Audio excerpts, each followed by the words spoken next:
네, 마태복음 5장 13절에서 16절까지 말씀을 여러분들이 교독하도록 하겠습니다. 제가 13절을 먼저 보겠습니다. 13절입니다. 너희는 세상의 소금이니 소금이 만일 그 맛을 잃으면 무엇으로 짜게 하리요? 후에는 아무 쓸데 없어 다만 밖에 버려져 사람에게 밟힐 뿐이니라.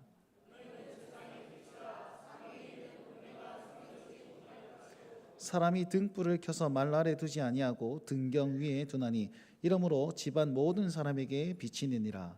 이같이 너희 빛이 사람 앞에 비치게 하여 그들로 너희 착한 행실을 보고 하늘에 계신 너희 아버지께 영광을 돌리게 하라. 아멘.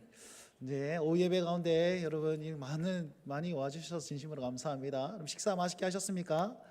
네, 우리 힘을 내서 우리 하나님 말씀 또 은혜 받는 시간 되셨으면 좋겠습니다. 먼저 우리 이 오후 예배 때 영광을 받으신 하나님께 박수로 하나님께 영광 드립시다. 할렐루야, 주님 찬양합니다.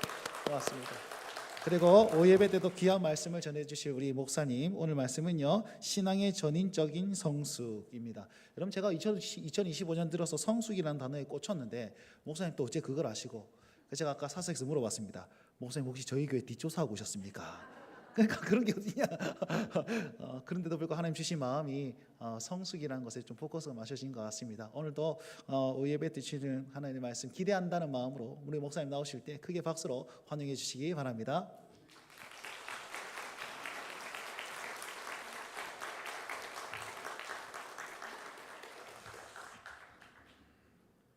하나님 아버지, 부족한 종이 이 자리에 또 섰사오니 주의 성령께서 부족한 종을 꼭 붙드셔서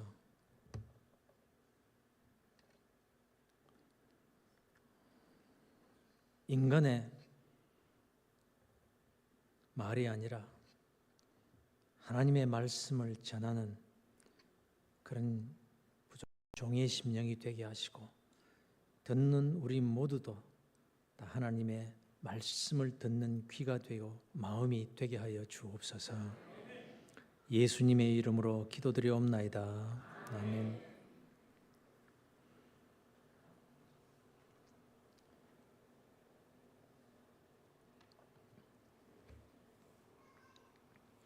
미국의 전 대통령 오바마 대통령이 몇 번에 걸쳐서 한국의 교육에 대해서 언급을 했던 것을 여러분 잘 아실 거예요. 2009년 대통령 취임 직후에 이런 말을 합니다. 한국의 교육열을 배워야 된다. 한국에서는 교사를 국가 건설자로 여긴다. 이런 말을 했고, 2010년 중간선거에서는 한국은 학교의 수업 일수가 길고 교육 경쟁력이 높다. 한국과 독일은 2등을 위해서 뛰지 않는다. 그들은 1등을 위해 뛰며 미국도 그렇게 해야 된다. 이런 말을 했습니다. 2011년 1월 신년 국정연설에서는 미국의 발전을 위한 교육의 중요성에 있어서 한국의 교육을 참고해야 된다. 한국에서는 부모 다음으로 아이들의 성공에 가장 영향을 미치는 존재가 교사다. 2015년에는 한국이 잘된 이유는 부모들의 교육열 덕분이다. 미국도 이런 경쟁력 강화가 필요하다. 또 한국의 교사는 의사나 기술자가 받는 수준에서 봉급을 받고 있으며 존경받는 직업이다. 세계 최강의 나라 대통령이 이 정도로 말을 했으니까 이 작은 나라가 정말 대단한 나라이고, 세계 지도에서 잘 보이지도 않는 그런 작은 나라가 세계 경제 10위권 안에 들어있고, 한류는 세계를 휩쓸고 있습니다. 그 이유를 외국에서는 한국의 교육열에 있다고 보는 거예요. 그런데 교육이 뭡니까? 교육. 국어사전에는 지식과 기술 따위를 가르치며 인격을 길러줌, 이렇게 정의하고 있습니다. 그리고 두산백과에서는 인간의 가치를 높이고자 하는 행위 또는 그 과정, 교육이 이렇게 기술되어 있어요. 그런데 문제는 미국의 대통령도 부러워할 만한 탁월한 교육이 이루어지고 있는데, 정작 교육의 본질을 두고 볼 때는 어떠냐 하는 점입니다. 지식과 기술은 세계 최고가 되어 있어요. 그런데 더 중요한 교육의 본질인 인격을 고양시켜서 배우면 배울수록 인간의 가치를 높이는 자질, 교육의 목적이잖아요. 이게 나타나야 되는데 이게 정반대니까 문제가 되는 거예요. 문제 정도가 아니라 아주 심각하지 않습니까? 최고의 교육을 받은 자들이 인간이라면 할 수 없는 행동들을 버젓이 합니다. TV에 오르낼 만큼 성공한 지식인들과 정치인들이 행하는 비인격적이고 비인간적인 행동들이 끊이지 않고 뉴스에 나오고 있는데 이걸 어떻게 설명해야 되는 겁니까?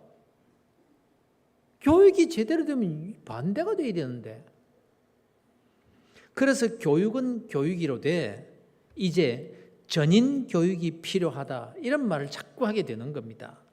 전인 교육, 전문적인 지식만이 아니라 인간으로서 갖추어야 될 모든 품성에 대해서 골고루 교육을 받아야 된다는 것을 말하는 거죠. 요즘 학교에서 이런 전인 교육을 못합니다. 선생님이 시키고 싶어도 못 시켜요. 그럼 잘려요. 학부모들이 또 원치를 않아요. 옛날 서당에서는 이 전인 교육이 이루어졌잖아요. 훈장이 회초리로 종아리를 딱딱 때리면서. 그런데 미국의 대통령이 부러워할 만큼 교육열이 특별한 나라임에도 이 전인 교육이 안 되고 있기 때문에 경제적으로는 세계 10위권인데 인간성은 점점 더 고갈되어 가고 있는 거예요. 특히 요즘 국가의 지도자들이라는 사람들을 좀 보십시오. 오를 만큼 높은 지위에 오른 사람들이 끊임없이 성숙하지 못한 말과 행동들을 하고 있잖아요. 소위 그 지도자들이라고 하는 자들이 말입니다. 여론이 들끓고 수많은 사람들이 비난을 해도 어떤 가책도 받지 않아요. 신기해요. 인격 성숙을 위한 교육은 아주 형편이 없는 겁니다. 인격이 그런 거예요. 사람은요, 말 한마디도 그냥 나오는 게 아니거든요. 다 그 인격에 근거해서 입으로 말이 나오는 겁니다. 그래서 말을 좀 품위 있게 해라 이래서 되는 문제가 아니거든요. 그 인격이 품위가 있는 인격일 때 자연히 품위가 있는 말을 하게 되는 법이라는 거예요. 주님께서 말씀하셨죠. 가시나무에서 포도를 또는 엉겅퀴에서 무화과를 따겠느냐? 못된 나무가 아름다운 열매를 맺을 수 없느니라. 인격이 부실한데 말만 잘 하려고 하면요, 오히려 믿을 수 없는 사람, 신뢰할 수 없는 사람이 되고 마는 겁니다. 인격 자체가 잘못된 사람이 고도의 지식을 가지게 되면요, 고급 사기꾼이 되든지 사회에 무리를 일으켜서 많은 사람들에게 피해를 주는 사람이 되고 마는 겁니다. 또 인격에 문제가 있는 사람이 돈을 많이 가지게 되면 졸부가 되어서 지탄의 대상이 되는 거고요. 그래서 전인교육, 이 전인교육이 너무너무 중요한데 이게 부족하다는 거예요. 학교에서도 아예 이런 교육을 못하게 되어버린 거예요. 아시죠? 한국의 문맹률이요 1% 아래입니다. 비문맹률 세계 1위. 미국에서는 글자 못 읽는 사람이 있어도 한국에서는 글자 못 읽는 사람 거의 없습니다. 얼마나 교육을 잘 받았는지. 그러나 아는 것은 많은데 세계 최고의 교육을 통해 지식은 많은데 그 교육의 목적대로 인격과 인간의 가치를 높이는 교육이 되었느냐? 이게 문제라는 거예요. 그러면 여기에서 우리 그리스도인들의 신앙생활을 두고 생각해 보자는 겁니다. 신앙도 마찬가지라는 거예요. 성경은 많이 아는데 이런저런 신앙 교육을 많이도 받았는데 그래서 오늘날 교회 안에 있는 교인들이 얼마나 똑똑한지 모릅니다. 한국 교회의 교인들 똑똑합니다. 여러분들도 지금 쳐다보면 제가 무서울 정도로 다들 똑똑한 사람들이 앉아있는. 어느 교회는 서울의 어느 교회는요. 교인들 중에 소위 스카이 대학뿐 아니라 뭐 하버드, 옥스퍼드 출신들이 많은 그런 교회가 있는데 설교를 들으면서 이들이 성경을 펴들고 있는데 성경이 어떤 성경이냐? 헬라어 원어 성경을 펴들고 보고 있대. 참 설교하기 힘들겠어요, 그게. 그런데 성경 지식이 많다고 삶이 성경적이 되는 것은 아니고 신앙생활, 교회 생활을 성경 지식 많다고 바르게 하는 것도 아니더라는 거예요. 특별히 문제가 되는 것이 뭔가 하면요. 교육이라는 것이 한번 고착화되면 바꾸기가 힘들다는 거예요. 세상에서 제일 무서운 사람이 어떤 사람인지 아세요? 세상에서 제일 무서운 사람, 딱 책 한 권만 읽은 사람이래요. 이 무슨 뜻입니까? 한번 지식적으로 딱 받아들이고 그것에 습관화 내지는 고착화되어버린 상태에서 나이가 들어버리면 그걸 바꾼다는 것은 너무너무 어렵다는 거예요. 거의 불가능하다는 거예요. 우리나라의 정치적 환경을 보세요. 예를 들어 정치적 환경을 보세요. 세대별로 극명하게 나뉘어져 있잖아요. 몇 살부터 몇 살까지는 정치적 성향이 이렇고 몇 살부터 몇 살 이상은 그렇고 또 신세들은 이렇고 딱 나뉘어져 있잖아요. 여론조사를 해봐도 다 나타나잖아요. 이게 뭘 의미하는 겁니까? 사람은 나이가 들기 전에 그 지식을 받아들이는 상태가 플렉시블할 때 어떤 교육을 받고 그 받아들인 어떤 교육을 딱 받아서 그 받아들인 지식 상태가 나이가 들어서 고착되어 버리면 그걸 바꾼다는 것은 거의 불가능하리만큼 어렵다는 겁니다. 너나 할 것이 없이 말입니다. 여러분 스카토마 현상이라는 말을 들어보셨어요? 스카토마 현상. 이 스카토마 현상은 의학적 용어입니다. 신경체 가운데 하나가 스카토마라는 이런 신경체래요. 이 스카토마는 자기 보존을 위한 여과작용을 하는 신경체랍니다. 스카토마. 이 의학적인 용어를 사회심리학에서 사용하게 되었는데 이렇게 설명을 할 수가 있겠습니다. 쉽게 설명을 해볼게요. 제가 옛날 국민학교에 다닐 때 유명했던 동요가 있었는데 요즘 초등학교지만 근데 요즘 아이들은 동요를 잘 안 부르는 것 같아요. 안 그런가요? 조그만 아이들이 나와가지고 막 유행가를 불러 제끼는데 뭐 너무너무 잘하는 거예요. 근데 동요를 안 불러요. 요즘 아이들이. 그게 이상해요. 이거 어떻게 생각해야 될지 모르겠어요. 하여간 옛날에 제가 어렸을 때 많이 부른 그런 동요가 하나 있는데 여러분 이 젊은 사람들은 요새 이걸 모르는 사람이 여기도 모르는 사람이 있는지 모르겠습니다. 기찻길 옆 오막살이라는 노래입니다. 혹시 아시나요? 기찻길 옆 오막살이. 같이 한번 불러볼까요? 시작. 기찻길 옆 오막살이 아기 아기 잘도 잔다. 칙폭 칙칙폭폭 칙칙폭폭 칙칙폭 기차 소리 요란해도 아기 아기 잘도 잔다. 옛날 생각납니까?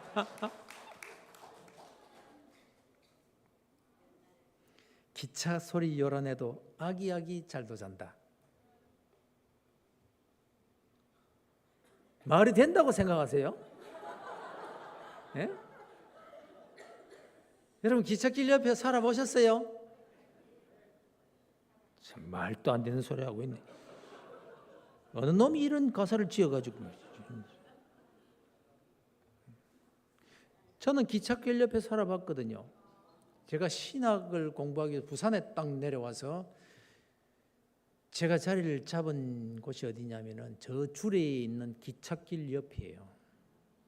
거기에 방을 얻어서 있는데 주례에 기찻길이 있는데 기찻길이 어느 선이게요?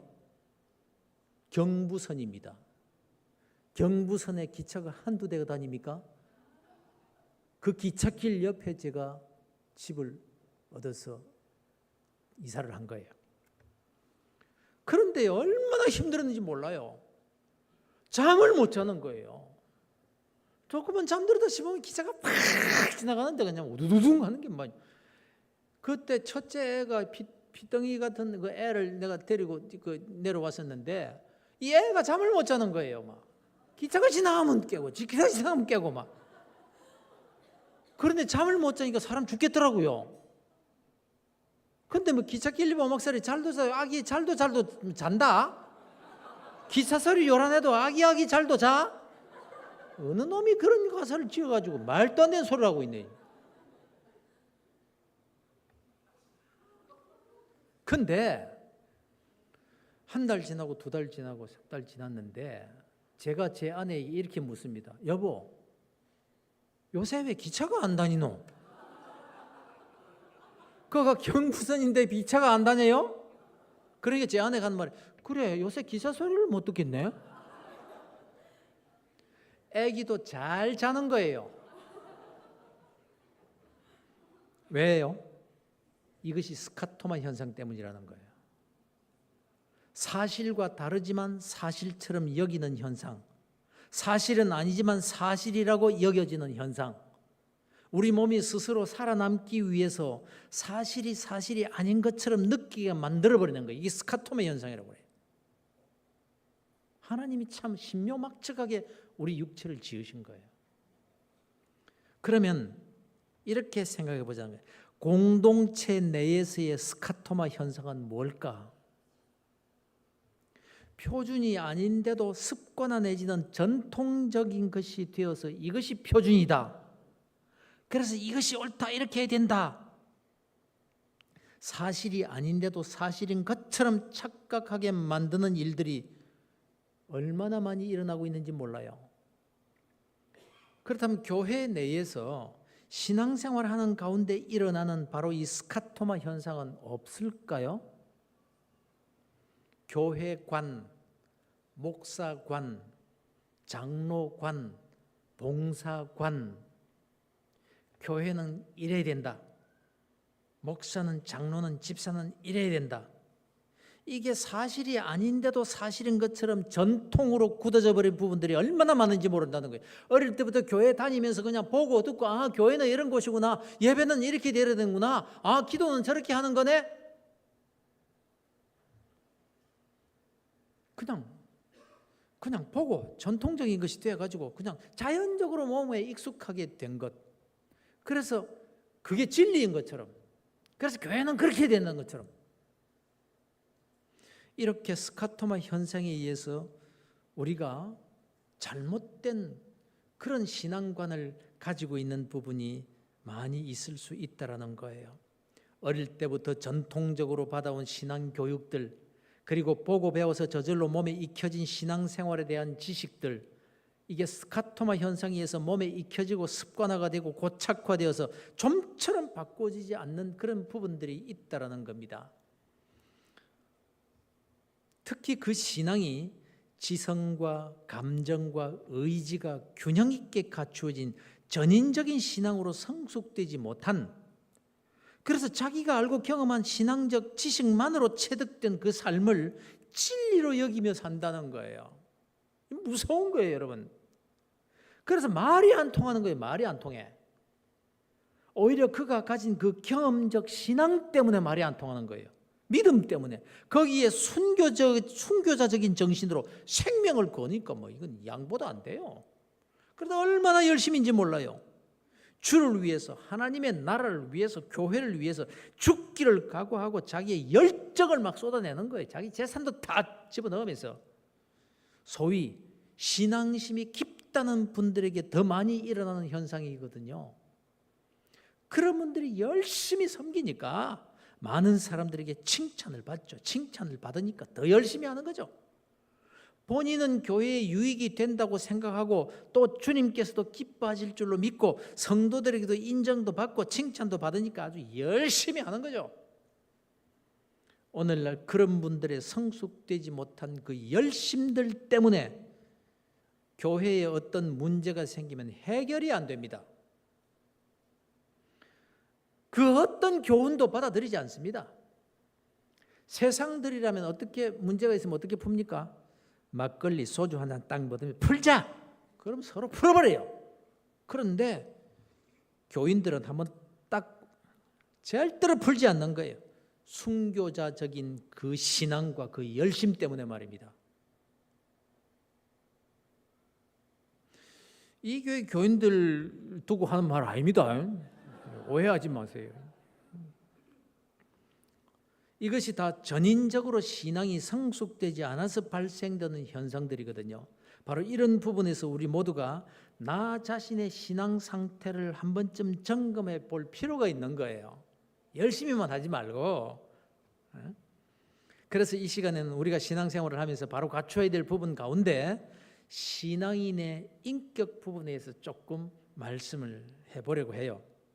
교육적 지식은 많은데 그 교육의 본질적인 목적인 하나님의 자녀로서의 신앙 인격을 갖춘 전인적으로 성숙된 신앙생활을 내가 지금 하고 있는가, 아니면 열심히만 하고 있는가, 이 점을 한번 생각해 보자는 겁니다.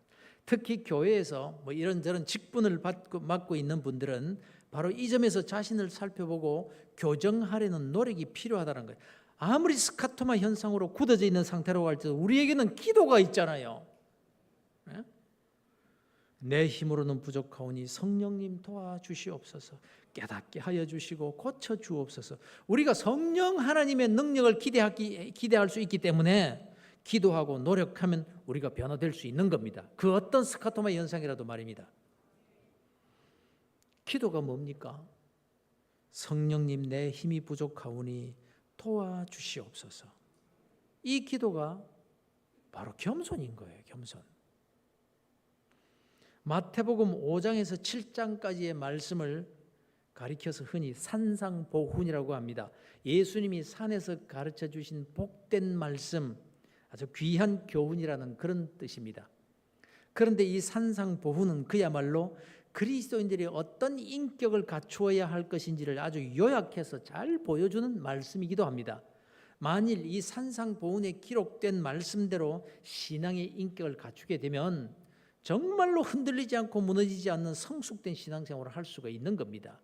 바로 이 산상보훈 마지막 7장 끝에 보면 모래 위에 세운 집은 비가 오고 바람이 불면 무너지고 반석 위에 세운 집은 무너지지 않는다라고 말씀하십니다. 그런데 반석 위에 집을 세우는 일이 뭐냐 하면 그러므로 누구든지 나의 이 말을 듣고 행하는 자입니다. 바로 주님께서 산에서 말씀하신 교훈대로 신앙의 인격을 딱 갖추면 무너지지 않는 전인적으로 성숙된 신앙인이 될 것이라는 그런 말씀인 겁니다. 그래서 여러분의 신앙에 있어서 이 인격적인 성숙이 너무너무 중요한 거예요. 신앙의 인격이 잘못된 사람이 교회에서 열심을 내면요, 그 열심 때문에 얼마나 교회가 어려워지는지 모르는 거거든요. 제가 그래도 목회를 다 하고 이제 은퇴를 한 사람 아닙니까?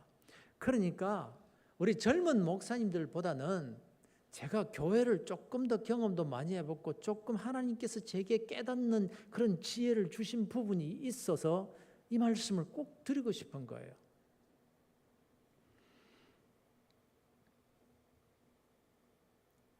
신앙의 성숙, 이 신앙의 성숙 교훈 가운데 본문이 말씀하는 바, 오늘 읽은 이 본문이 말씀하는 바 우리가 갖추어야 될 전인적인 신앙 인격 가운데 한 가지를 살펴보고자 합니다. 본문에서 너희는 세상의 소금이니라고 말씀합니다.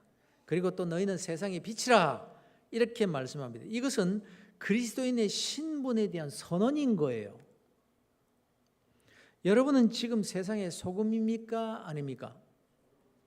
여러분은 지금 세상의 빛입니까? 아닙니까? 아이고, 저는 아직 소금이나 빛이라고 말하기에는 저의 신앙생활이 많은 부분에서 참 부족합니다. 이러면 안 됩니다. 그건 겸손이 아니라 하나님의 말씀을 부인하는 것이 되기 때문에 그렇습니다. 예수님은 내가 세상의 소금이 되거라 하시지 않았습니다. 너는 세상의 빛이 되도록 노력하거라 이러시지도 않으셨습니다. 이미 너는 세상의 소금이다, 너는 세상의 빛이니라 이렇게 확정하여 말씀하고 있습니다. 내 의사와 상관없이 싫든 좋든 우리가 예수를 믿어 그리스도인이 딱 되면 그때부터 곧바로 세상의 소금이 되는 것이고 세상의 빛이 되어버린 거예요. 이것이 바로 우리 그리스도인들의 외적 신분의 특징인 겁니다. 이미 우리는 예수를 믿는 순간 신분이 바뀌어져 버린 거예요. 내가 원하건 원치 않건 신분이 소금이요 빛이 되어 있는 겁니다. 주님께서 말씀하십니다. 너희는 세상의 소금이니 소금이 만일 그 맛을 잃으면 무엇으로 짜게 하리요? 후에는 아무 쓸데없어 다만 밖에 버려져 사람에게 밟힐 뿐이니라. 이렇게 말씀하고 있죠. 소금은 소금이로되 맛을 내지 못하는 소금은 밖에 버려지게 되고 사람들에게 밟히게 된다라고 말씀하고 있어요. 그렇다면 여기서 생각 좀 해보십시다. 소금의 역할이라는 게 뭡니까? 소금이 만일 그 맛을 잃으면 무엇으로 짜게 하리요? 소금의 역할이 뭐냐? 짜게 하는 거죠. 그게 목적입니까? 여기서 짜게 한다는 말씀의 뜻은 맛을 낸다는 의미인 거예요. 국에 소금을 넣을 때 왜 넣습니까? 짜게 하려고 넣습니까? 아닙니다. 많이 넣어 너무 짜게 되면 그 국 버려야 됩니다. 맛을 내려고 넣는 거예요. 주님께서 우리를 가리켜서 너희는 소금이라고 하신 것은 너희는 맛을 내는 사람들이라는 말인 겁니다. 더 나아가서 이미 너희는 소금이기 때문에 맛을 낼 수 있는 존재다 이 뜻인 겁니다. 그럼에도 불구하고 또 한편으로 소금은 소금이로되 맛을 내지 않는 소금으로 살아갈 수도 있다. 그렇게 살면 안 된다. 그래서 세상 사람들에게 밟힌다. 이렇게 경고하는 말씀이기도 합니다. 여러분은 어디로 가시든지 무엇을 하든지 맛을 내는 사람들이 되시기를 주의 이름으로 축원합니다. 성 프란체스코가 쓴 평화를 구하는 기도의 내용과 같이 여러분이 가면 다투다고도 서로 손을 잡게 하는 소금이 되라는 거죠. 말 한마디가 싸움을 더 붙일 수도 있고 손을 잡게도 합니다. 그때는 이 말이 소금인 거예요. 그래서 골로새서 4장 6절에서 말씀하기를 너희 말을 항상 은혜 가운데서 소금으로 맛을 냄과 같이 하라 이렇게 말씀하고 있는 겁니다. 이 세상 어디를 가나 분열의 병이 있습니다. 찢어지고 나누어지고 하여간 거룩한 영적 공동체 안에서도 얼마나 이 분열의 병이 깊은지 몰라요. 왜 그렇습니까? 소금들이 맛을 내지 않고 있어서 그렇다. 맛을 잃고 있어서 그렇다. 여러분, 주님께서 너는 맛을 내는 소금이니라 이렇게 말씀하십니다. 그러니 어디로 가든지 맛을 내는 삶을 살아야 되지 않겠습니까? 그런데 소금이 맛을 내려면요 녹아야 됩니다. 자신을 죽여야 녹을 수 있습니다. 자신은 없어지고 말아야 맛을 낼 수가 있는 거예요. 아이고 어떻게 그런 삶을 살아요? 성자도 아닌데. 그런데 여러분, 이 말씀은 성자에게 주신 말씀이 아니라 평범한 그리스도인들인 저와 여러분에게 주시는 말씀인 거예요. 산상보훈이에요. 우리가 이렇게 살 수 있기 때문에 주님께서 지금 이 말씀을 우리에게 주시는 거란 말입니다. 그래도 그렇게 살면 나는 없어지고 나는 녹아지고 말라는 말입니까? 그럼 내 인생은 뭐가 되는데요?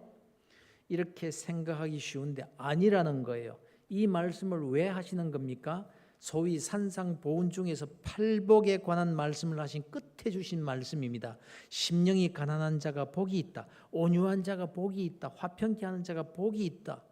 이런 자가 받는 복이 바로 천국의 복이고 위로의 복이고 배부른 복이고 긍휼히 여김을 받는 복이고 하나님을 볼 수 있는 복이고 하나님의 아들로 불리는 복이고 천국을 소유하고 사는 복.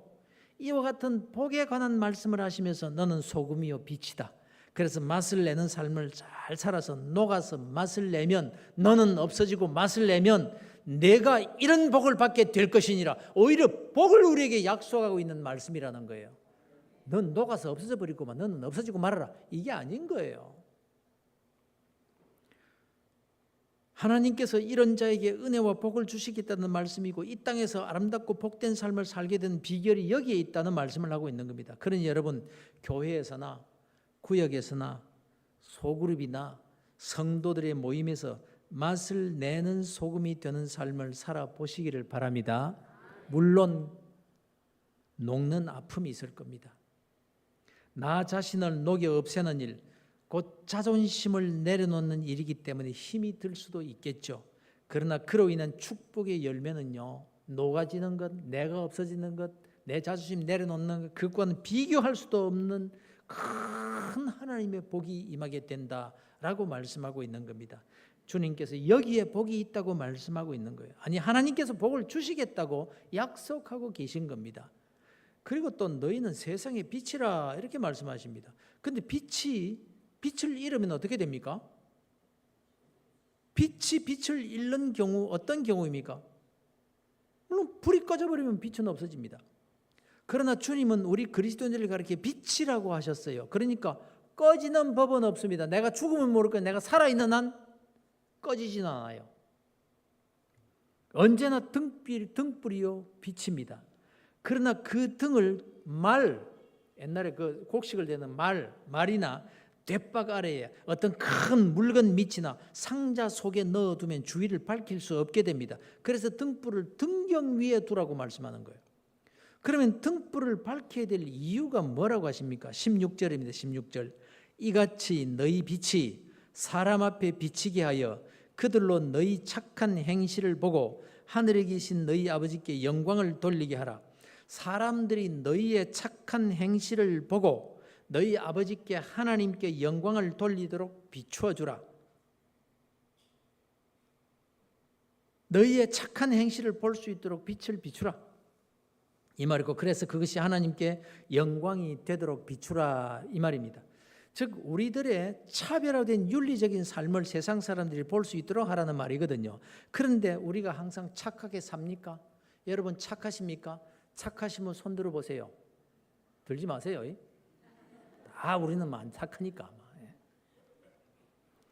마음은 원이로되 우리가 교회에 다니면서 신앙생활을 한다고 어떻게 항상 착하게만 살 수 있나요? 옆 사람에게 한번 물어보세요. 살짝. 착하십니까? 물어보세요. 착하십니까? 그러나 여러분, 본문에서 말씀하는 바 교훈을 바로 받아야 되는 거예요. 착하게 살라는 데 강조점이 있는 것이 아니고요, 착한 행실을 비추는 빛이 되라는 데 강조점이 있는 거예요.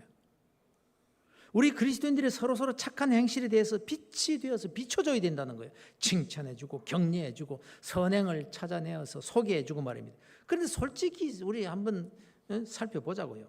많은 부분에서 교회가 욕을 먹는 이유가 어디 있다고 생각하세요? 세상 사람들이 그리스도인들의 비윤리적이고 비도덕적인 부분을 찾아내어서 세상 사람이 비판하고 막 욕하는 것보다도요, 교인들끼리 다투고 비난하고 허물과 어두운 면을 막 드러내고 밝히는 것 때문에, 그것을 비추는 것 때문에 교회가 욕을 먹는 것 아니냐 하는 말씀입니다. 예를 들어볼게요. 제가 언젠가 택시를 탔어요. 그 택시 기사가 교회를 얼마나 욕을 하는지 몰라. 막 특히 예수 믿는 사람들에 대해서 얼마나 비판적인지 몰라요. 너무 강하게 욕을 하는 거 있죠. 그래서 이분이 교회 다니다가 상처를 크게 받은 사람이거든 이렇게 생각하고는, 그래요, 근데 교회에는 얼마나 다니셨더랬습니까? 이렇게 물었더니 한 번도 나가본 적이 없대. 아니 그러면 교회에 대해서 잘 아시지도 못하면서 그렇게 비판하면 되겠습니까? 이랬더니 하는 말이 잘 안 돼요. 잘 안다는 거예요. 사연이 이래요. 택시를 몰다 보니까 별의별 손님들이 뒤에 다 타는데 하여간 뒷좌석에 교인 3명만 탔다면 몇 명 죽는데요. 말 가지고 다 죽인대요. 교회가 어떻고 저떻고 목사는 어떻고 장로는 어떻고 어느 집사님이 누구하고 싸웠는데 돈을 떼어먹어서 야단이 났고 전도회를 하는데 싸움이 벌어져서 누구누구는 지금 말도 하지 않는다는 둥. 그러니 이 기사가 한 번 두 번도 아니고 교인들이 탔다면 교회 얘기를 막 하는데 좋지 않은 빛을 막 비추는 거예요. 그래서 그걸 들으면서 계속 마음에 결심을 하게 되더라는 겁니다. 교회 가면 안 되겠구나. 특히 여자들. 그래서 내 마누라는 절대로 교회 못 나게 한다. 작심을 했다는 거예요. 이런 빛이 아닌 거예요. 반대로 택시를 타고 아름다운 빛을 비추어서 그 기사가 감동을 받고 예수를 믿게 되는 경우도 있어요. 빛을 잘 빛인데 어떤 빛을 비추어야 하느냐, 이게 중요하다는 겁니다. 여러분, 우리가 신앙생활을 하면서도요, 다른 사람의 좋은 점, 착한 점, 아름다운 삶을 비추는 사람이 되어야 되는 겁니다. 다른 사람 비난하지 말자는 거예요. 잘못하는 사람이 있으면 그거 드러내려고 하지 말자는 거예요. 욕먹을 짓 하는 사람이 교회 안에 있습니다. 이 교회는 없을까요? 몰라, 난 모르겠지만은 욕먹을 짓 하는 사람이 교회 안에 있어요. 없으면 교회가 아니에요. 그러나 그런 사람 욕하기 시작하면 한이 없는 겁니다. 그걸 비난하고 욕한다고 해서 또 고치고 안 합니까? 한 비난해 보세요. 감정이 상해가지고 더 합니다. 막 우리가 비치니까 그분의 약점을 비추는 것이 아니라 오히려 그분의 좋은 점, 장점을 찾아서 막 비추자, 이 말씀인 거예요. 그러면요, 그분이 그런 빛을 자꾸 받게 되면요, 그분이 스스로 고칠 확률이 훨씬 높더라는 거예요. 지적 안 해도. 아니, 안 고치면 어떻습니까? 그냥 우리는 그냥 뭐 좋은 점 비춰주기로 결심해버리면 되는 거예요. 하나님이 보시니까.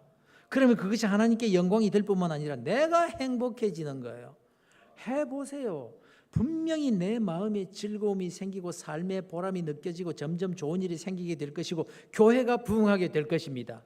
왜요? 주님께서 복을 주시기 때문에 말입니다. 막 비판하고 네가 잘했니 내가 잘못했니 어두운 막 그런 것을 비추기 시작하면 내가 불행해져요. 교회가 재미가 하나도 없어요. 뭐 구정이다 추석이다 이런 명절이 지나고 나면요, 이혼하는 가정들이 확 늘어난대요. 왜요? 어쩔 수 없이 명절이니까 모이기는 모이잖아요. 그래서 보기 싫고 부담스러운 사람들을 만나게 되거든요. 그러면 그런 곳에 가면은 내 가슴에 못을 박는 말을 하는 그 못된 사람이 친척 가운데 한 사람쯤 있는 거예요.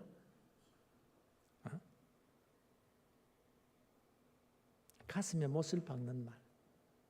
딱 한마디 하는데 안 그런 척하면서 내 속을 꽉 뒤집어 놓는 그런 말하는 사람.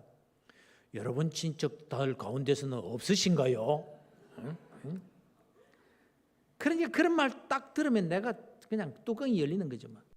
나도 한마디 하는 겁니다. 상대의 가슴에 못을 꽉 박는 말입니다. 그게 빌미가 돼가지고 돌아와서 부부가 싸우고 산다 못 산다 뭐 이혼하자 이런 일이 비일비재하잖아요.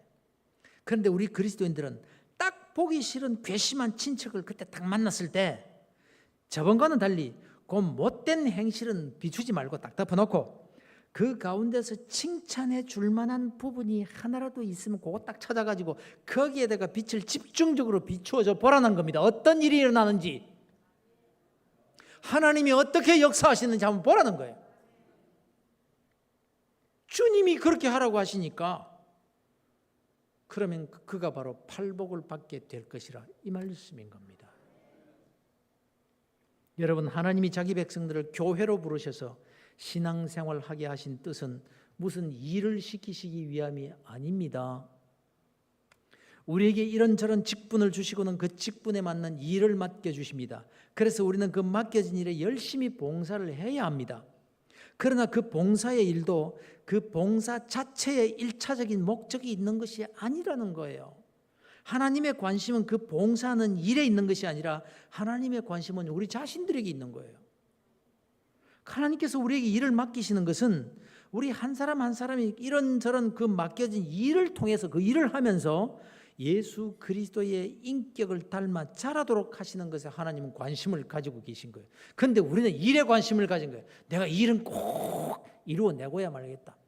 내게 맡겨진 이 일을 감당하고야 말겠다. 그래서 막 열심히 하는 거예요. 그런데 하나님의 관심은요, 우리가 무슨 대단한 일을 하는 데 있는 것이 아닌 거예요. 하나님의 관심은 우리의 인격이 어떻게 세워져 가느냐에 더 관심을 가지고 계신데 자꾸 우리는 무엇을 하려고만 하는 거예요. 그래서 신앙생활이란 doing에 있는 것이 아니라 being에 있다, 이렇게 말하는 겁니다. 내가 무엇을 할 것인가, 이 doing의 신앙생활의 목적이 있는 것이 아니라 내가 어떤 사람이 될 것인가, being, 여기에 신앙생활의 목적이 있다는 겁니다. doing, 뭔가 하는 일에 가치관을 두게 되면 일이 되도록 해야지. 그럼 일이 안 돼. 그렇게 하면 안 돼. 너 그렇게 한다? 그렇게 할 거야? 그럼 나 일에 빠진다. 나 안 한다. 이렇게 되는 겁니다. 또 자기와 다르게 열심히 일하는 사람을 해서 그래 열심히 특심히 잘해봐라 그래. 당신이나 잘해보시오. 목사한테 잘 보이려고 뭐 아이고 별 짓들을 다 하네. 그러나 나 자신의 인격 성숙에 관심을 두게 되면요, 내 뜻에 맞지는 않지만 나를 내려놓고 나보다 남을 더 낮게 여기는 주님의 성품을 담으리라. 이렇게 되어서 참습니다. 웃어줍니다. 격려를 오히려 보냅니다. 내가 못하는 일을 당신이 그렇게 하니 직접 돕지는 못해도 격려를 보냅니다. 감사합니다. 수고하십시오. 이렇게 되는 거예요. 하나님의 관심이 어디에 있겠습니까? 하나님이 어떤 자를 사랑하시겠습니까? 일 열심히 잘하는 사람? 하나님은 일에 관심을 가지시는 것이 아니에요. 일에 관심을 두신다면 전능하신 하나님이 직접 하시면 될 것이고, 또 능력이 있는 자, 가진 자 딱 불러가지고 한 번에 하시면 그냥 금방 될 걸, 나 같은 사람을 불러 쓰시려고 그렇게 애를 쓰실까요? 일에 관심을 가지셨을까요?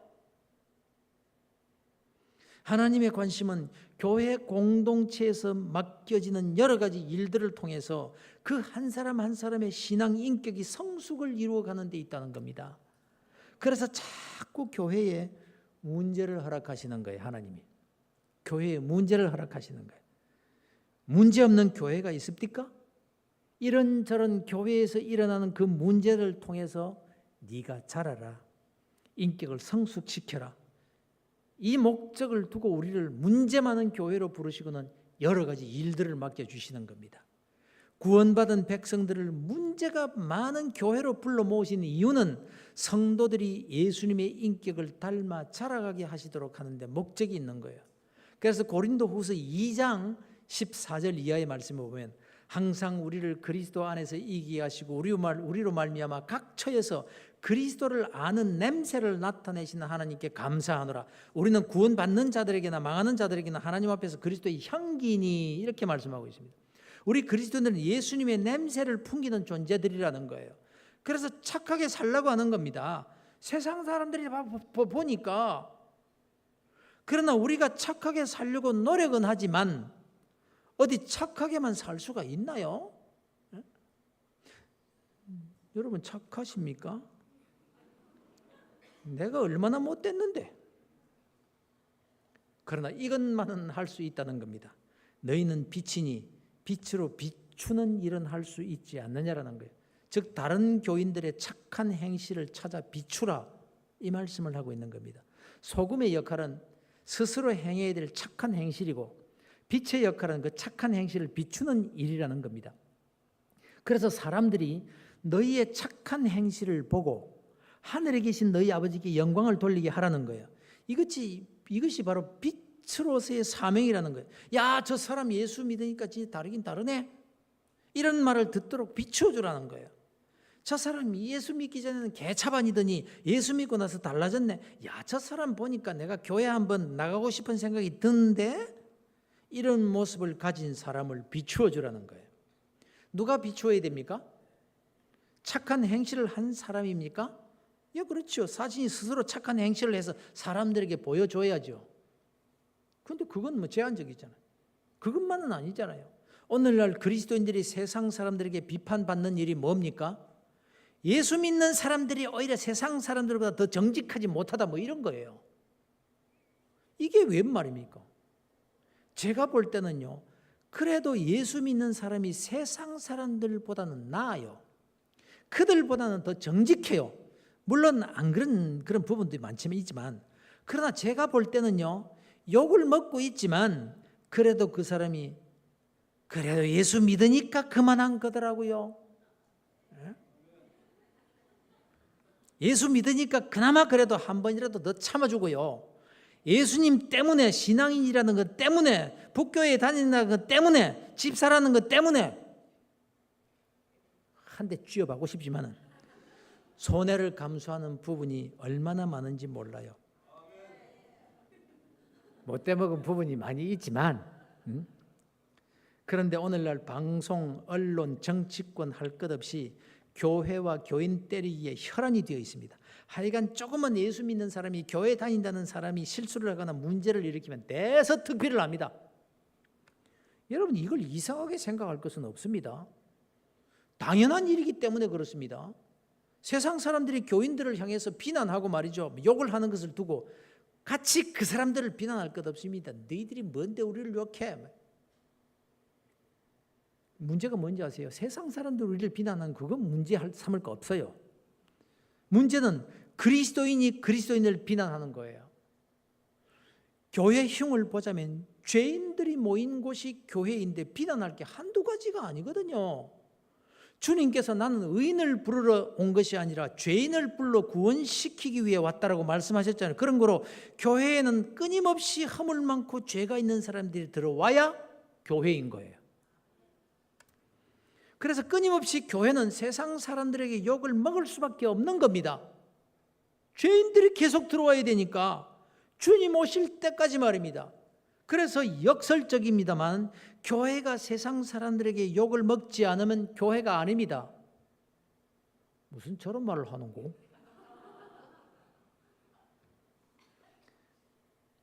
왜냐하면 주님도 오늘은 세상 사람들에게 욕을 먹을 만한 죄인들을 초청하고 계시기 때문에 그렇습니다. 여러분, 우리가 전도할 때 착한 사람에게만 전도합니까? 그런 거로 세상 사람들이 교회와 그리스도인들을 욕하는 것을 두고 우리가 그들을 비난할 것은 없는 거예요. 사실인데 뭐. 문제는 우리 그리스도인들 자신들입니다. 세상 사람들은 교회를 썩었다고 욕을 합니다. 정말 썩은 부분들이 많습니다.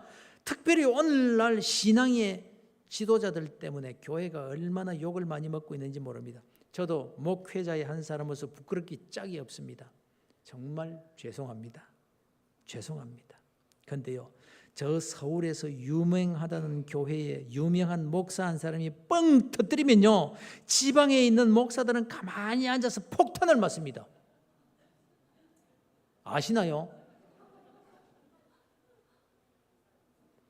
그러니까 세상 사람들이 교회를 볼 때 얼마나 한심하겠습니까? 도덕적으로 윤리적으로도 세상 사람들도 못한 교회와 그리스도인들을 보고 욕을 안 하겠어요? 할 수밖에 없죠. 그래서 교회는 썩었어. 예수 믿고 천당 가겠다고 네 행실부터 고쳐라. 너 같은 인간이 천국 간다면 네 꼴 보기 싫어서 난 천국 안 간다. 이렇게 우리를 두고 비난하고 욕을 할 수가 있는 겁니다. 그런데 문제는 오늘날의 교회의 위기가 무엇이냐? 세상 사람들에게 교회가 욕을 먹을 정도로 교회가 타락했기 때문이 아니에요.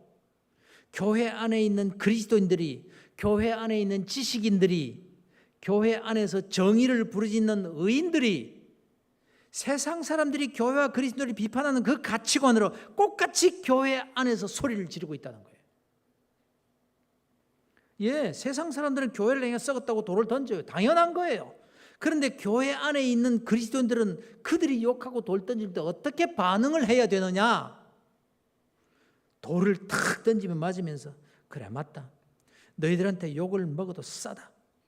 교회에서 더러운 냄새가 나고 그리스도인들의 삶에서 도덕적으로 윤리적으로 너희들보다 못한 점이 많은 게 사실이다. 맞다.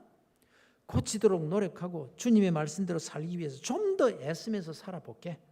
그런데 너희들이 욕을 하는 그 사람, 너희들이 비난하는 그 사람들을 두고 나도 너희들같이 그를 욕할 수가 없다. 왜냐하면 그 사람을 교회로 부르신 분이 예수님이시거든. 그 죄 냄새가 가득한 사람을 위해 십자가에 피 흘려 죽으시고 부활하신 그 주님께서 그 사람을 교회로 불러서 조금씩 하나님의 사람으로 만들어가고 계시면서 그 냄새나는, 그 죄 냄새나는 사람을 주님께서 고개 안고 계시기 때문에 우리는 너희들과 같이 욕먹을 그 사람 아무리 더럽고 추하고 죄인이라고 못된 짓 많이 해도 그 사람을 너희들같이 욕하고 교회에서 쫓아낼 수가 없거든. 사실은 그래서 교회란다. 너희들에게 욕을 먹을 수밖에 없는 사람이 모인 곳이기 때문에 교회란다.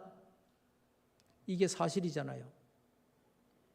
우리는 이렇게 반응해야 되는 것 아닌가요? 그런데 오늘날 세상 사람들이 교회를 향해 돌을 던지는 그 도덕적 가치관을 그대로 교회 안으로 가져와서는 교회는 썩었다. 나는 예수님을 믿는다. 나는 구원의 확신이 있다. 그래서 나는 이 썩은 교회에 다닐 수 없다. 이러면서 교회를 떠나는 구원받았다는 자칭 믿음의 그리스도인들이 많다는 거예요. 이들을 그렇게 소위 가난한 성도들이라고 하는 거예요. 예수는 믿지만 교회는 안 나가. 가난한 교인들. 예수님은 그 냄새 나는 사람을 안고 사랑하고 계시는데 나는 그 냄새 못 맡겠다고 하면서 교회를 떠나겠다는 거예요. 그래서 교회인데, 내가 의인을 부르러 온 것이 아니요 죄인을 불러 회개시키러 왔노라. 여기가 교회인데.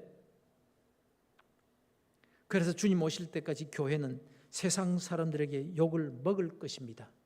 교회이기 때문에. 여러분, 그래서 교인들은 엉망으로 살아도 된다는 뜻으로 받아들이지 마시길 바랍니다. 그럴 수밖에 없는 존재라도 우리는 하나님의 특별한 사랑으로 이 자리에 부름을 받은 사람들이잖아요. 내가 누구를 흉을 봅니까? 너 왜 그래? 이렇게 할 수 있는 자격이 누구에게 주어져 있습니까? 내가 욕먹을 될 사람인데, 겉은 멀쩡하지만 속으로는 다 썩은 사람이 난데, 내가 위선자인데, 거룩한 척하고 안 그런 척하지만 내 속 사람을 잘 아시는 분이 주님이신데, 그럼에도 불구하고 주님은 나를 꼭 안아주시고 한 번도 싫다 하지 않으시는 그 주님이신데 내가 누구를 욕을 해요? 너는 이 교회에서 좀 나가줬으면 좋겠다. 그럴 사람이 어디 있어요? 주님이 부르셨는데, 주님이 그를 사랑하시는데 세상 사람들은 욕을 해도 나는 욕하면 안 되는 거예요. 여기가 교회예요.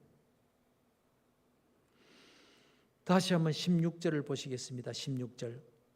이같이 너희 빛이 사람 앞에 비치게 하여 그들로 너희 착한 행실을 보고 하늘에 계신 너희 아버지께 영광을 돌리게 하라. 우리는 이미 그 신분이 빛입니다. 그런데 우리가 빛으로서 뭘 비추어야 되는 빛이라고 합니까? 그들로 세상 사람들이 너희의 착한 행실을 볼 수 있도록. 우리 그리스도인들은 일단 착한 행실이 있어야 됩니다. 맛을 내는 소금옷의 착한 말입니다. 천국이야 믿으면 갑니다. 예수 믿으면 갑니다. 그러나 구원받는 믿음만 가지고 살면 하나님의 영광을 가리는 그리스도인으로 살다가 겨우 천국 가는 사람이 될 수도 있는 거예요. 그런데 내가 소금으로서의 착한 행실로 사는 것도 중요하지만 또한 빛의 사명도 감당해야 된다는 겁니다. 사람들이 착한 행실을 볼 수 있도록 누군가의 선행을 비추어주는 빛이 되려는 거예요. 여러분, 군뱅이도 무슨 재주가 있다? 구르는 재주도 있다는 거예요. 누구에게나 다 착한 면은 있는 거예요. 찾아보면 다 있어요. 아무리 못된 사람이라도 찾아보면 착한 면은 있어요. 칭찬할 만한 부분 찾으면 다 있는 거예요. 그런데 나는 지금까지 다른 사람의 어디를 비추면서 살아왔더냐? 스스로 질문해 보세요. 나는 우리 교회에서 다른 사람의 어떤 부분을 비추고 살아왔더냐? 나는 어떤 부분을 비추는 빛으로 사는 집사였던가?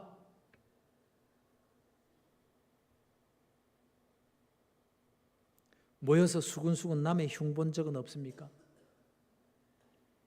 날카로운 분석력으로 이건 이래서 잘못됐고 저건 저래서 문제다. 100번 맞는 말이에요. 그런데 주님은 너는 세상의 빛이다. 그런데 착한 행실을 비추는 비침을 기억하거라.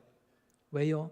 내가 비춘 그 착한 행실을 다른 사람들이 보고 듣고 하나님께 영광을 돌리도록, 내가 비춘 그 빛을 세상 사람들이 보고 야, 교회는 저런 곳이구나, 하나님께 영광을 돌릴 수 있도록 빛을 비추어 봐.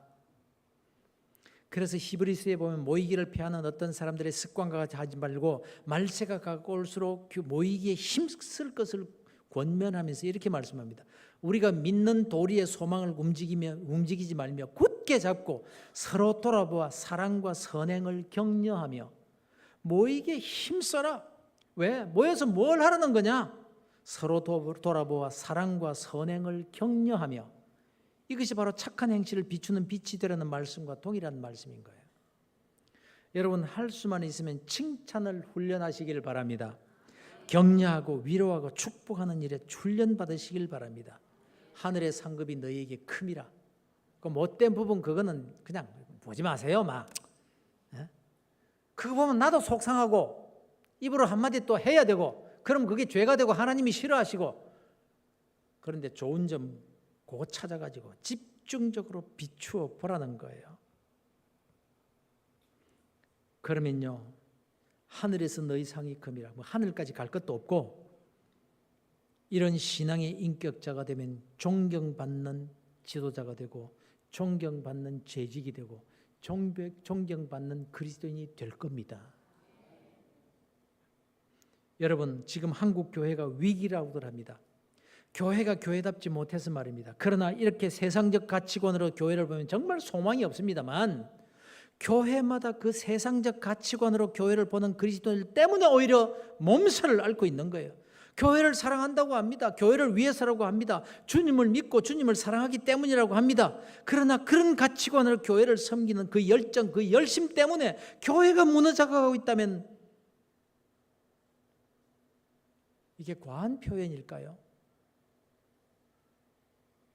문제 있는 교회들을 가보면요, 그 문제라는 것이 바로 이 부분에 다 있더라는 거예요. 교회니까 그런데, 교회니까 그런 건데 왜 교회가 이러냐?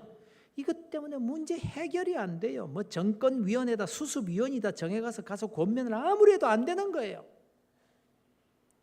세상 사람들이 어떻게 교회의 잘못과 문제를 그렇게 속속들이 잘 알고 있을까요? 교인들이, 그리스도인들이 스스로 빛을 막 비추어 주니까, 썩었다고 소리 지르면서 빛을 막 그런 곳에 비추어 드러내 주니까 세상 사람들이 그 착하지 못한 부분들을 다 보는 겁니다. 그래서 교회가 썩었다, 저게 무슨 교회야? 한 번도 교회 나와보지 않은 사람들도 교회를 욕합니다. 누가 이렇게 만든 겁니까? 그런데 성경은 세상 사람들에게 너희의 착한 행실을 비추어 그들로 하여금 하나님께 영광을 돌리게 하라. 신앙이 전인격적으로 성숙되지 못하면요, 자기가 가진 그 신앙 때문에 교회는 더 어려워지고 그 신앙의 열심 때문에 주님께서 마음 아파하실 거라고요. 여러분은 지금까지 교회의 장로님, 권사님, 집사님의 어떤 부분을 비추며 지내오셨나요? 나는 내 남편이나 내 아내의 어떤 부분을 비추면서 사는 사람이라고 생각되세요? 여러분은 지금까지 목사님의 어떤 면을 비추면서 교회 생활을 해온 그리스도인이라고 생각되세요? 그리스도인이 신앙인으로서의 힘쓰고 훈련받아야 될 부분은 신앙의 전인격적인 성숙입니다. 그 가운데서 오늘 본문의 말씀에서 강조하는 성숙한 신앙의 인격은 어디에서나 맛을 내는 소금으로서의 착한 행실과 함께 다른 사람의 착한 행실을 비추어주는 빛이 되라는 교훈의 말씀인 겁니다. 이제부터 여러분들이 먼저 교회 안에서 소금과 빛으로 사는 전인적인 성숙한 그리스도인들이 되기 위해 애쓰고 기도하면서 노력하시기를 바랍니다. 그러면 내가 신앙생활에 얼마나 하나님께서 복을 주시는지 몰라요. 사람들마다 나를 그렇게 좋아할 수가 없는 거예요. 왜냐하면 칭찬만 해야 되니까. 그 싫어하는 사람이 어디 있겠어요? 그런데 그것보다요, 하나님이 다 보고 계신 거예요. 네가 정말 내 말에 순종하는구나. 그래서 칭찬할 만한 겁니다. 맛을 내는 소금과 같이 교회 안에서 맛을 내는 일에 열심도 낼 뿐만 아니라 또 다른 사람의 소금의 역할, 작은 선행이라도 찾아서 비추고 드러내는 그 빛의 역할도 열심히 해야 된다, 이 말씀입니다.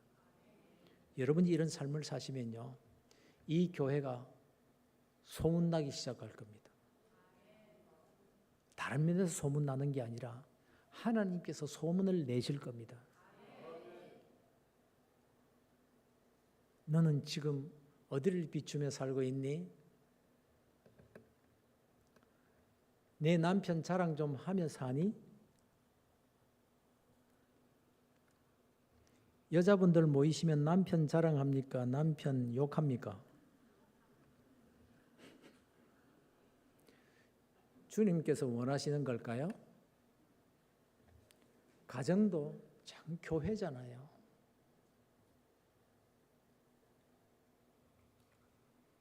여러분, 다른 사람의 소금의 역할, 나는 소금의 역할 잘 하지 못한, 착하게 살지 못하지만 다른 사람의 소금의 역할, 그 작은 선행이라도 찾아서 비추고 드러내는 이 빛의 역할, 이걸 열심히 해보세요. 내가 달라지고 남편이 달라지고 아내가 달라지고 우리 아이가 달라질 거예요. 자꾸 아이 보고 공부해라. 옆집 아이는 공부해서 어디 성적이 어떤데 니는 왜 그러냐. 그 비추기 시작하면요, 그 아이가 엉망돼요. 괜찮아. 넌 하나님의 사람이야. 공부 좀 못해도 괜찮아. 하나님이 너를 사랑하신다니까. 괜찮아. 너는 잘 될 거야. 너는 이런 장점도 있고 저런 장점도 있잖니. 괜찮아. 이 빛을 받고 자라는 아이가 나중에 어떻게 되느냐? 하나님이 어떻게 만들어 가시느냐? 너무너무 중요한 부분이랄까요? 여러분, 장로님, 집사님, 권사님, 여러분의 교회에 그 아름다운 그분들의 선행을 찾아서 비추시기를 바랍니다. 여러분, 저 백 목사님 어디를 한번 비춰볼까? 이거 굉장히 중요한 겁니다. 내가 사느냐 죽느냐, 영적으로 사느냐 죽느냐가 어디 여기에 달려있다고도 과언이 아닌 거예요. 그렇게 해보세요. 바로 여러분 때문에 여러분의 교회가 교회답게 세워지며 여러분 때문에 하나님께서 영광을 받으시게 되는 그런 성숙한 그리스도인들이 다 되시기를 주 예수 그리스도 이름으로 축원합니다. 우리 옆 사람 한번 잠깐 쳐다보시기 바랍니다. 서로 한번 잠깐 쳐다보시기 바랍니다. 어디를 한번 비춰보고, 여러분 많이 말고 칭찬 한마디씩만 딱 하시기를 바랍니다. 그러면요, 여러분이 행복하고 그 빛을 받은 성도님이 행복하게 될 겁니다. 시작!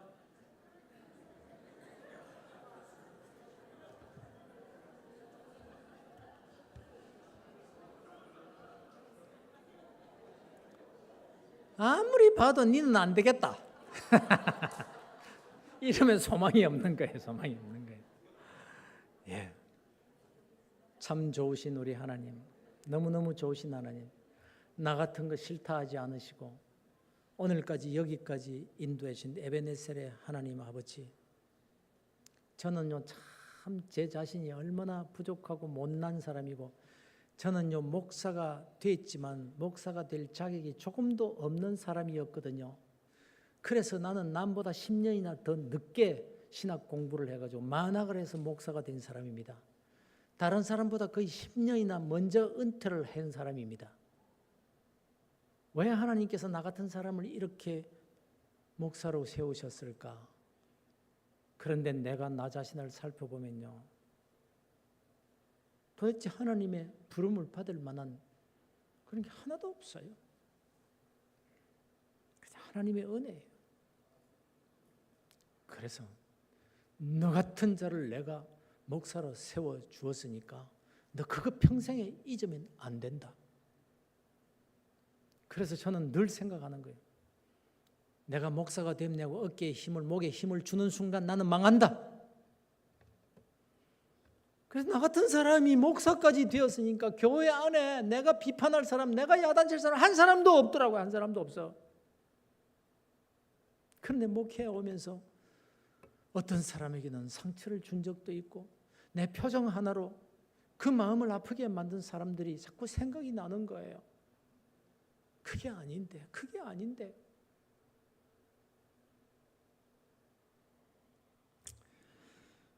그래도 하나님은 나를 사랑하셔서 이 늙은이를 오늘도 여기에 세우셨네요. 참 좋으신 하나님, 너무 고마우신 하나님. 그런데 저보다 여러분을 더 사랑하신다는 것 아십니까? 왜요? 저는 도구거든요. 저는 저를 위해서 이 자리에 세워진 것이 아니라 여러분들을 위해서 신묘막측하신 하나님의 섭리와 홍해를 가르시고 사막의 강을 내시고 광야의 길을 내시는 그 하나님의 특별하신 은혜를 통해서 내가 여기까지 오게 하시고 목사가 되게 하셨는데 그 목적이 나를 위해서가 아니라 지금 저를 통해서, 저 같은 사람을 통해서 말씀을 듣는 여러분들 때문이라는 거예요. 여러분들이 주인공인 거예요. 바로 당신이. 그렇게 당신을 사랑하시면서 하나님이 오늘 이렇게 말씀하십니다. 빛 좀 비춰줘라. 너 소금같이 살라는 말은 내가 안 하지만, 아니, 하나님이 그렇게 말씀하시는 건 아니지만, 그러나 그렇게 소금과 같은 맛을 내는 사람으로 살지는 못하더라도 빛은 비출 수 있지 않니? 칭찬 좀 해주고, 많이 다른 사람 좋은 점 비춰주고, 남편의 좋은 점 좀 비춰주고, 아내의 좋은 점, 자식의 좋은 점 비춰주고, 너희 교회 목사님 좀 칭찬해주면 안 되겠니? 자꾸 못하는 것만 찾아가지고 자꾸 뭐 그러지 말고.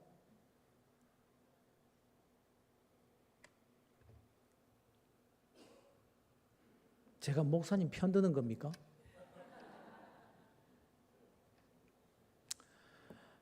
기도하십시다. 하나님 아버지,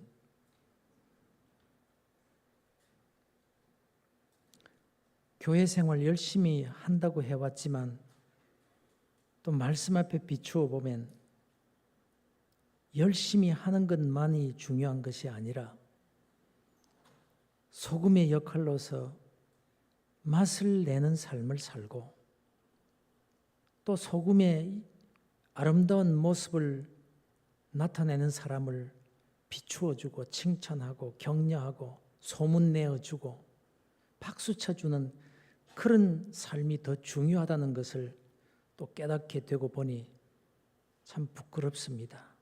하나님 너무 죄송합니다. 그러나 나의 남은 생애 동안에 주의 이 말씀을 기억하고 빛으로서의 사명, 소금으로서의 맛을 내는 사명을 잘 감당할 수 있도록 은혜 베풀어 주옵소서. 나는 그런 삶을 살 수 없는 존재임을 자백합니다.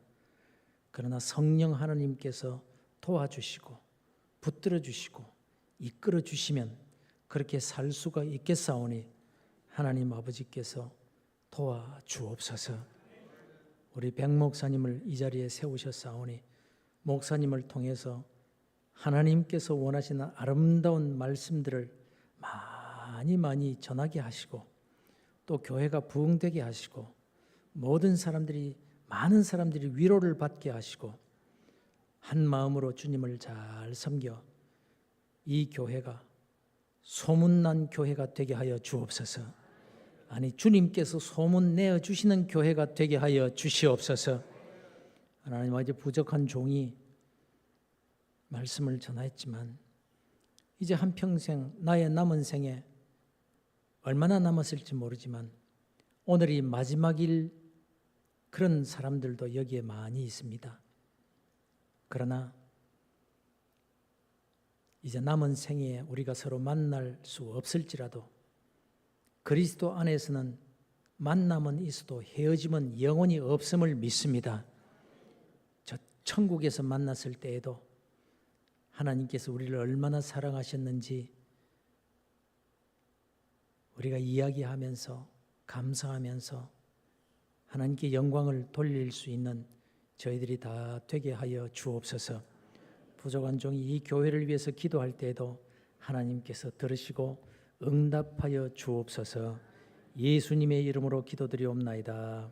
아멘.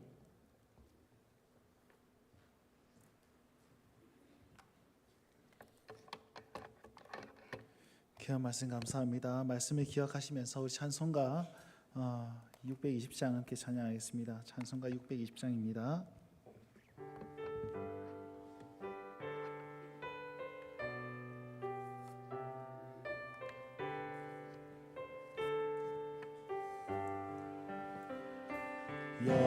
여기에 모인 우리 주의 은총 받은 자여라. 주께서 이 자리에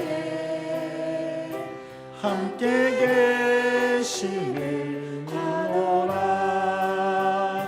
언제나 주님만을 사랑하며 따라가리니 시험을 당하는 함께 계심을 믿노라. 이 믿음 더욱 크세라. 주가 지켜주신다. 어둠 밤에도 주의 밝은 길 인도하여 주신다. 주님이 뜻하시니 헤아리기 어렵더라도 언제나 주 뜻 안에 내가 있음을 아노라. 사랑과 말씀들이 나를 더욱 새롭게 하니 때로는 넘어져도 죄의 승리를 믿노라. 이 믿음 더욱 크세라. 주가 지켜주신다. 어둠 밤에도 주의 밝은 길 인도하여 주신다. 3절 가사를 믿음으로 고백합시다. 여기에 모이느니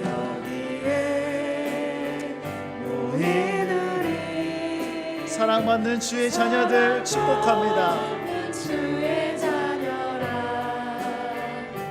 주께서 뜻하신 바 우릴 통해 펼치신다. 고통과 슬픔 중에 너의 주님 의지하오니 어려움 이겨내고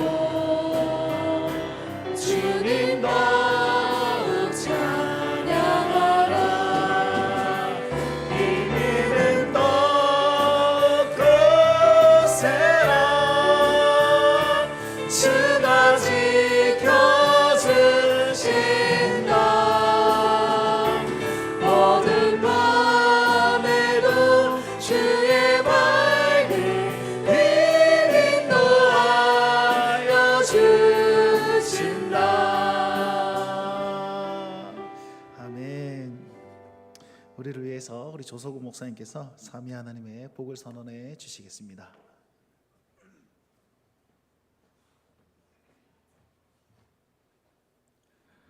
우리 주 예수 그리스도의 은혜와 하나님 아버지의 설명할 수 없는 그 만극하신 사랑하심과 늘 붙드시고 인도하시고 동행하여 주시던 성령 하나님의 은총이 여기에 모인 하나님의 모든 자녀들 머리 위에와 저들의 가정과 직장 위에 저들의 자손들의 머리 위에 주께서 피 흘려 세우신 주의 몸된 교회 위에 지금부터 항상 함께 있을지어다. 아멘.